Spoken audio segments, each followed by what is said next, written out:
Alright, I want to give you guys my thoughts on the Sony FX3 after spending all weekend with it. Alright, so first and foremost, huge thank you to Sony and Sammy's camera for letting me get access to this FX3 early. This is an A7S3 rehoused. You know what? I was sitting here thinking, like, why do I always film these videos at night? And I think it's because there's no competing light coming in like from the windows, but it also might be because I procrastinate.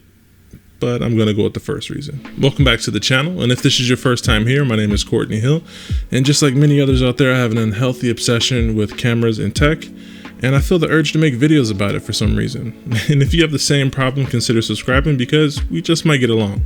So I actually recorded this video last week right after I got done with the FX3, but of course due to the embargo, I've had some time to think and surf the internet.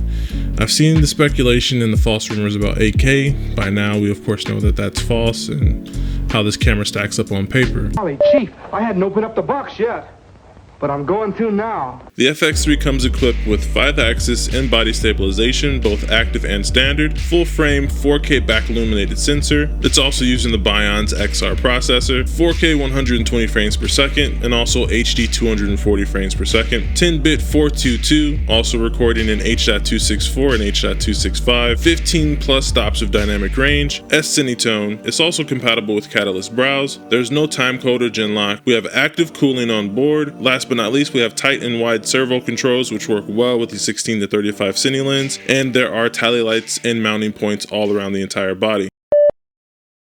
I'm also part of a couple Facebook groups for people that either own or aspire to own Sony cinema cameras, and one thing that I've realized after viewing everyone's reaction to the FX3 is that not every camera was made for you, and that's okay. Just like every car wasn't made for you. You may not be a minivan kind of guy, but someone out there needs it. Now, whenever I do any of these kind of review videos, I try to understand who the target demographic is and view it from their perspective. Now, I may be wrong, but I don't think the FX3 was made for people that are in the market for high-end cinema cameras. And it closely mirrors the A7S3, and several months back, you couldn't tell anyone that that wasn't God's gift to the world. Just like the A7S3, the FX3 is a great camera for someone looking to get into video production. And I think it's every bit of entry level, and we should look at it that way. It's to our benefit that entry level has risen to this standard. Now, of course, this heavily hinges on the price tag, which I don't know at the time of recording this video, but I've been told it's low. I think the one thing that is throwing off this whole perception and expectations of this camera is the cinema line tag. That stamp holds a lot of weight, and people expect certain things when they see it. I do have a theory though. I think that this FX3 is going to be paired in the future with whatever rumored drone Sony is supposed to release. Considering its form factor, the box shape, and its lightweight, I think that's a fair assumption. Here's the bottom line. The Sony FX3 has the specs. And if this is your first cinema camera, then you're on the right track.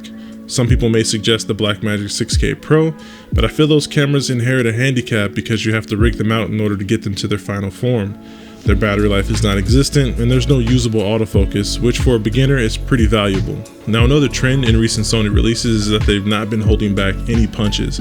They're releasing banger after banger, and it's now to the point where people are battling over which Sony camera is better, and when it comes to that argument, they win every single time.